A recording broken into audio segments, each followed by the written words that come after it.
The first thing I heard was the weight of him hitting the ground. I was at the Ashveld edge, as I always was on the nights the seamstress work ran long, the commission from Trader Velek for 6 winter cloaks due before the cold set hard, and my lamp was the only one burning in the whole of that dark stretch of tree line. I heard the sound before I understood it. Not a branch, not an animal, something larger, something that had been upright and then was not, and the particular silence that fell after it told me I should probably keep walking. I did not keep walking. I am Senna, Rogue's daughter, and the one thing I had been taught by the fact of my own existence was that nobody was coming. My mother had learned that when the council stripped her standing and left her outside the Valdrenmark pack borders with nothing but the clothes she was wearing and a child she hadn't planned for. I'd learned it at every pack gathering I had ever attended as a child, standing at the outer edge of the firelight with my mother's hand tight in mine, watching the council members look through us the way you look through glass. So when I heard a man go down in the dark forest, I did not think, someone else will handle it. I thought no one will. I went toward the sound. He was lying face down in the mulch at the root of a white ash, and in the low swing of my lamp I could see the dark stain spreading from his side. Big man. Broad through the shoulder, armored, not the light leather of a scout but the engraved plate of a king's personal guard, or something close to it. I didn't know the house. I knew every house in the Ashveld region and I did not know this one, which meant he was either very far from where he was supposed to be, or he was someone who moved without markers. Both of those things were, objectively, reasons to leave him there. I knelt beside him anyway. "Can you hear me?" A sound, not a word, but something in his chest shifted and I took that as enough. I am a seamstress. I am not a healer. What I knew about wounds I knew from the years my mother had traded her own skills for food and coin in the outer settlements, where people who had no pack and no healer made do with what they had. I knew how to read a wound. I knew which ones you could stop and which ones you couldn't. This one deep, in the meat between his lowest rib and his hip, was a wound you could stop if you moved quickly and held steady, and the only reason it hadn't already killed him was that whatever had put it there had missed the vital work by a narrow margin. I pressed my shawl against it and held. He made a sound that time, a real one. "I know," I said, "don't move." I held the pressure for a long time until I could feel the bleeding slow under my hands. My knees ached. My arms shook. I did not let go. Eventually the shaking in him settled, and I started to think about the practical problem of what came next, because I could not hold this man upright in a dark forest indefinitely, and there were things in Ashveld at night that were drawn to the smell of blood. My workroom was 200 yards back through the trees. I got him there. It took most of an hour and more strength than I'd known I had, but I got him there, his arm across my shoulders, his weight leaning into me, his feet finding the ground in the shuffling, unreliable way of a man who was not fully conscious but was trying to be useful. At some point he said something in a language I didn't recognize, low and rough, and I said, "Just keep walking," and he did. Inside, door latched, fire rebuilt. I laid him down on the workroom floor. I couldn't manage the stairs, and I worked through the rest of the night. By the time the sky outside the narrow window had gone from black to gray, the bleeding had stopped, the wound was cleaned, and he was breathing in the steady, deep way of a man in genuine sleep rather than unconsciousness. I sat back against the wall beside him, my hands stiff with cold and dried blood, and looked at him for the first time without the emergency pressing down on me. He was, I noted distantly, a very striking man, not in the way the council-favored wolves were striking, that polished, self-aware quality they carried like a second uniform. He was striking the way the Ashveld pines were striking, something that had been shaped by force and weather and had come out of it harder than it started. His face was blunt and angular, a scar running from his jaw toward his left ear, and even unconscious there was something in the set of his jaw that said, "I am not accustomed to lying on someone's floor." I pulled my last clean blanket over him and went to boil water. He woke at midday. I was at my work table, the Velek commission wouldn't wait, and I had 3 cloaks still to finish, when I heard the shift of him becoming aware. Not a dramatic waking. A very controlled, very deliberate one. The kind that tells you the man has been in dangerous places before, and knows better than to show that he's conscious before he's figured out where he is. I kept my eyes on my stitching. "The bleeding has stopped," I said. "You're in my workroom in the Ashveld Edge settlement. You came in about 4 hours ago. I stitched the wound as well as I could, but I'm not a healer, so I'd recommend you don't test it by sitting up too fast." A pause. "How did I get here?" "I carried you." Another pause, longer this time. "You carried me." "Most of the way. You walked the last 50 yards.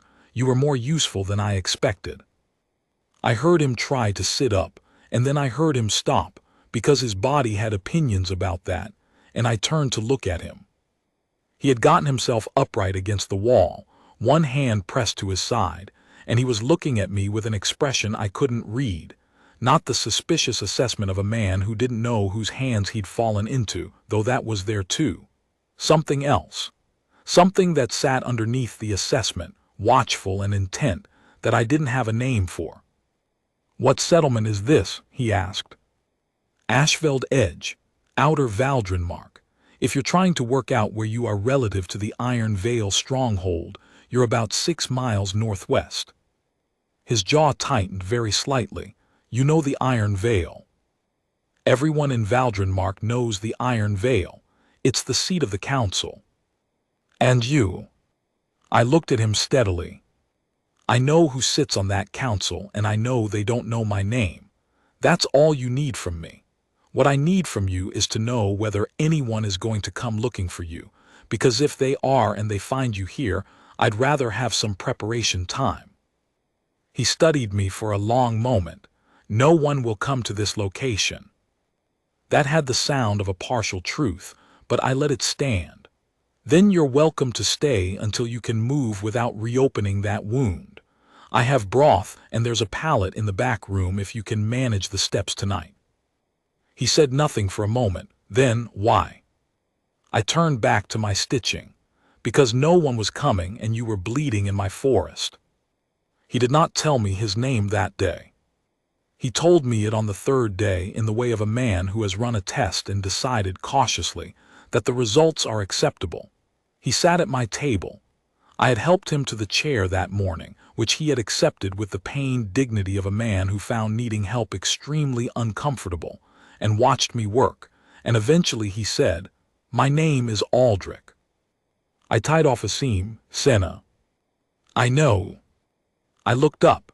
He was watching me with that same under-the-surface intensity I'd noticed when he woke, and something about the way he said it, not "oh" or "that's a fine name," but simply "I know," with the certainty of recognition, made a small, strange warmth move through me.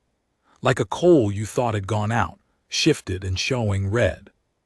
"How do you know?" I asked. "You told me, somewhere in the forest. You said, 'I'm Senna and I'm going to get you out of here, so you need to keep moving.'" I thought about that. "I don't remember saying that." "You probably didn't know you were saying it. You were very focused on the walking." I went back to my stitching. The warmth didn't go away. I noted that and filed it somewhere I wasn't going to examine too closely. Over the following days, a shape built itself between us that I hadn't expected and didn't entirely know what to do with. He was not, as it turned out, a man who talked for the sake of filling silence. He was quiet in the way of someone who had learned that most things didn't require narration. But the silences he kept in my workroom were not the cold silences of distance. They were the silences of a man paying close attention. He watched me work. He asked questions about the commission pieces, specific questions, about the weight of the wool and the way the hem would move in cold wind, the kind of questions that told you someone was genuinely curious and not just making conversation.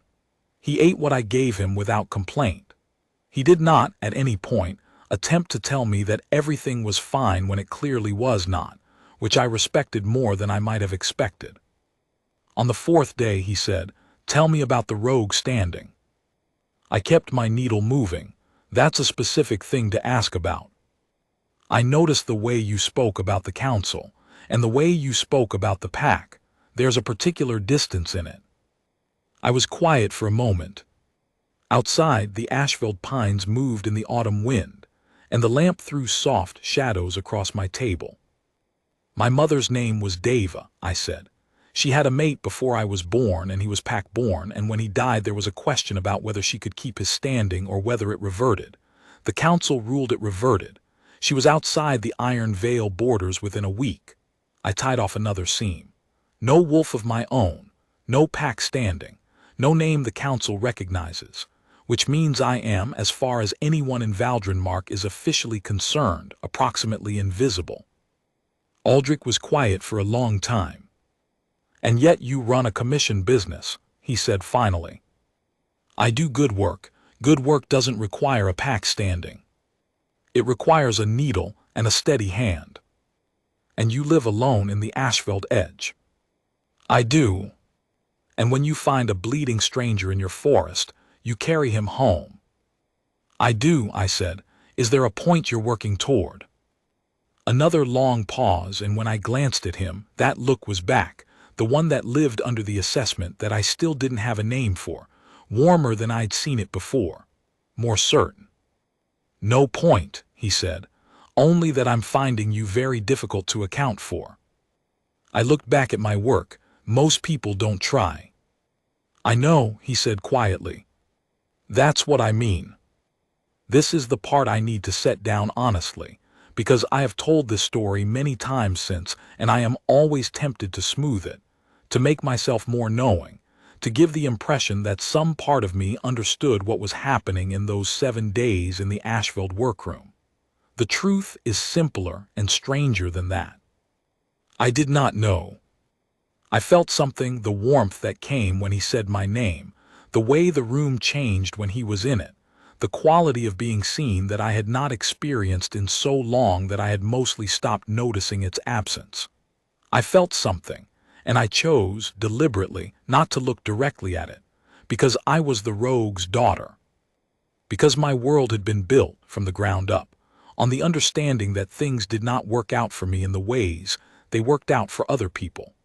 And because I had made myself a life out of that, a good life, a quiet one, a life I was not ashamed of, and I was not going to dismantle it over the strange warmth I felt when a man I'd found bleeding in a forest said, "I know," like he'd been carrying my name for years.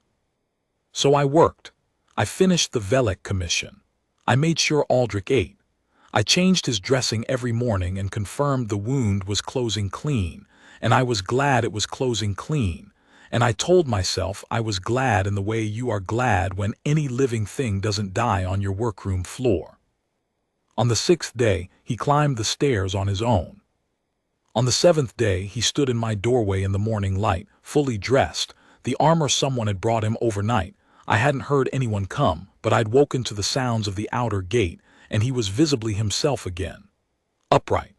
Contained. The King's Guard bearing back in every line of him, and something else besides, something that sat in his face when he looked at me that I still couldn't name. "I have to return to the Iron Vale," he said. "I know," I said. "The wound is well enough for riding if you go easy." He crossed the room, and he stood in front of my table, and he was quiet for a moment that felt longer than it was. "The moon gathering is in 4 days," he said. "It's held at the Iron Vale stronghold. Full council in attendance, Elder Marin, the whole of the pack tribunal." He paused. "I want you to come." I looked at him. Why would I come to the moon gathering? I'm not pack. I'm not recognized by the council. My presence there would be. "I want you to come," he said again, and the way he said it was not a request in the usual sense of the word. It was not a demand either. It was something quieter and more absolute than either, the statement of a man who had made a decision and was offering her the shape of it, not demanding she step into it. I should have said no. I thought about my mother, standing outside the Iron Vale border with nothing. I thought about every moon gathering I had watched from the outer edge of the firelight, invisible, not worth the council's acknowledgement. I thought about what it would cost me to walk into that hall, and then I thought about 7 days in a workroom with a man who had said I know like he'd been carrying my name a long time. "All right," I said. He rode out that morning, and for the 4 days between, I told myself, methodically and without mercy, that I was going as a courtesy, that a man had been near death in my workroom and this was his way of thanking me, that the council hall of the Iron Vale stronghold was not a place for the rogue's daughter, and whatever small, warm, foolish thing I had been not looking at directly for 7 days, I was going to put it down before I walked through those gates. I packed a single bag, my good dress, the deep green wool I had made 2 winters ago, the best work I had ever done on myself, because if I was going to be invisible in that hall, I was at least going to be invisible in something well made. A man came for me the morning of the gathering, young, pack-born, careful in the way of someone who had been given specific instructions about how to treat this particular errand. He brought a horse and said very little on the ride, and I was grateful for that. The Iron Vale stronghold rose out of the valley as we came down through the pines, great gray stone walls, the fire bowls along the ramparts already lit even in daylight, the pack banners moving in the wind. I had seen it from the outside before. I had never been through the gate. They let me through without question. Someone had anticipated that. The hall was already filling when I arrived, pack members from across Valdrenmark, the council in their formal seating, the fire pits running the length of the stone floor. I found a place near the back, beside a pillar, where I had a view of the hall without being visible to most of it. Elder Marin arrived last, as she always did, a tall woman, iron-gray hair, the council senior seal on her collar, the particular expression of someone who has been accorded respect for so long that she had stopped noticing it was a choice she was asking of the room. She sat. The hall settled. The gathering began. Aldrich came in after the opening rites. He came in from the side passage, the one the pack's leadership used, and the hall went to that particular quality of quiet that happens in a room when the most powerful person in it has just entered. He was in formal dress, the dark regalia of the Valdrenmark king, the crown a plain iron circle that suited him exactly, because it did not try to compensate for anything. And he moved through the hall toward the council's raised section with the unhurried certainty of a man in his own ground. He found me. From across that hall, through 24 rows of pack members and the flicker of the fire pits, his eyes came to me as directly as if he'd known exactly where I was standing, and the warmth I had been not looking at for 4 days came back in a way that I could no longer pretend was something else. He didn't look away. He held my gaze for the span of a breath, and something in his expression, that under-the-surface certainty, now unmistakable, shifted into something even more open, and then he turned toward the council dais and began to speak. I didn't take in much of the early proceedings. I was paying attention to the wrong thing, but at some point the structure of the gathering shifted. I felt it in the room, that particular change in tension that means someone is about to say something that matters, and I came back to full attention. Aldrich had stopped speaking mid-item. He was looking at the council, specifically at Elder Marin. "There is a matter before this gathering that I have not placed on the formal agenda," he said, "because it is not a matter for the agenda. It is a matter for the record." Elder Marin's expression did not change. "The king has the floor." 3 years ago, Aldrich said, and his voice had the quality of a man reading something that has been true for a long time and is simply now being said aloud, "my wolf began tracking a pull he couldn't name. I tried to locate it by every method available to me, and I could not. The pull was there regardless, a thread, taut across a distance I couldn't measure, toward a direction I couldn't fix. I had wolves assigned to it for 2 seasons. I searched the known pack territories. I had every woman of eligible standing in Valdrin Mark reviewed for the mate marker and found nothing. He paused. I eventually concluded that the pull was something my wolf had manufactured. A kind of phantom longing, I stopped searching. The hall was very quiet. 6 days ago, he said, I was ambushed in the Ashveld forest.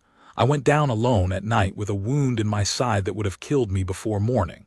He let that sit for a moment. A woman found me. She was working at the forest edge. She had no reason to help me. I had no pack markings she recognized. I was armed. It was the middle of the night, and she is not the sort of person this council has trained its attention on. His voice didn't change, but something in it sharpened. She carried me out of the forest. She kept the wound closed with her own hands until the bleeding stopped. She fed me, and she tended me, and she asked for nothing. And at no point in 7 days did she treat my presence in her workroom as anything other than a problem to be solved with practical care and a steady hand. I was holding very still against my pillar. When I left her workroom this morning, Aldrich said, I was more certain than I have ever been of anything, but I wanted her here, before this council, before Elder Marin and the whole of the tribunal. He looked at Marin directly, because the people who declared her invisible should see what they didn't look at. The hall was absolutely silent. Senna, he said, will you come forward? I don't remember making the decision. I remember the walk, the packs parting on both sides, the firelight moving on the stone floor, the sound of my own footsteps. And then I was at the foot of the council dais, and Aldrich was stepping down toward me, and his eyes on me had the quality I had been not looking at for 7 days, now fully visible. He held out his hand. I took it. The mate mark burned to life on my wrist. Not gradually, not as a slow warmth or a building pressure. It was instantaneous, a clean, fierce heat that spread from the inside of my wrist up through my arm, and I felt the thing I'd been not looking at snap into complete focus. Not warmth, not a strange comfort, but a recognition so old it felt like remembering, like finding a word you've needed for years. Aldrich's hand tightened on mine. He had known since the moment I'd come forward in that hall, perhaps since the 7th morning in the workroom when he'd stood in my doorway, and the look on his face now was not triumph or satisfaction, but something quieter and more absolute than either. Relief, maybe. The relief of a thread that has been taut for 3 years and has finally found what it was pulling toward. The mark was visible. There was no mistaking it on my inner wrist, the mate mark of Valdrin Mark, in the particular form that had a meaning this council would understand without needing it explained. I heard the sound that moved through the hall, not a word, a shift, a collective breath, and the silence that followed it, the specific silence of an entire room recalibrating. Her name, Aldrich said to the hall, is Senna. She is the daughter of Deva, who stood before this council 18 years ago and was stripped of her standing without cause sufficient for the record. His voice was even. The control it required was visible if you were looking. That ruling will be reviewed and formally overturned. That is not what I am here to say. He turned to look at Elder Marin, who had not moved. What I am here to say is this. My wolf found his mate in the Ashveld forest, in a woman this council rendered invisible. She is, as of this gathering, Luna of Valdrin Mark. The silence held for one more beat. Then the hall moved. The pack bows came in a wave, not the formal, measured courtesy of ceremony, but the real ones, the ones that happen when a room recognizes something true. Row by row, those nearest the front first, then spreading back through the hall, the Valdrin Mark pack lowering their heads to the woman who had been invisible in their borders for 18 years. I could not see all of it. My vision had gone slightly unreliable, not with tears. I am not that kind of person, but with the particular blurring that comes when something happens that you have not left room for in your understanding of how the world works. Aldrich's hand was steady on mine. Elder Marin rose. She was a tall woman, as I said, with the bearing of someone who had held power for a very long time. She looked at me. I looked back at her. I had been invisible to this woman for 18 years, not through malice exactly. I had thought, as a child, that it was malice, but I understood by now that it was something worse than malice, which was simply the condition of not being worth the effort of seeing. She was seeing me now. She lowered herself, not the bow the pack had given, but a kneel. The full kneel. Her knee on the stone floor of the Iron Vale Hall where my mother had been stripped of standing, her head inclined toward me, the council senior's seal on her collar catching the firelight. I watched her do it. I did not feel in that moment what I might have expected to feel. Not vindication, the word felt too loud for what was actually moving through me. Not satisfaction, though there was some of that. What I felt was mostly this, a quiet. The particular quiet of a thread that has pulled taut for too long, finally going slack, not because it had broken but because the distance it had been stretched across had finally, genuinely closed. I had not known I was waiting for anything. I had built a life out of not waiting, and yet. Aldrich placed his cloak on my shoulders. It was the formal gesture, the one that meant what it was supposed to mean in front of the full council, that he was covering me with his standing, that I was under his protection, that the pack's protection extended to me. But he did it with a care that had nothing to do with ceremony. He settled the weight of it across my shoulders, and then he was close, and he said quietly for me only, "I've been looking for you for 3 years." I turned my head slightly. You might have found me sooner if the council had thought I was worth looking at. Something shifted in his expression, not quite a smile, because he was not by nature a man who smiled easily, but the thing that lived in the same part of the face. "I know, that will be corrected." "You don't have to correct it for my sake," I said. "I've managed." "I know you have," he said. And then more quietly, "That's not why I'm correcting it." The gathering ended before nightfall, as they always do, the formal proceedings completed, the pack dispersing into the stronghold's outer halls, the council retiring to its chambers. Aldrich stayed close. Not the hovering of someone making a performance of protection, but the easy proximity of a man who has decided where he is and has no immediate plans to be anywhere else. Elder Marin approached before she left. She stood in front of me with the particular expression of someone who is conducting an internal reckoning they are not enjoying, and she said, "The council will review your mother's case within the month. The record will be corrected." I said, "I know." She looked at me for a moment longer, not with hostility, but with something complicated that I thought, if I had to name it, was the dawning weight of a recognition that had come 18 years late. Then she inclined her head and left.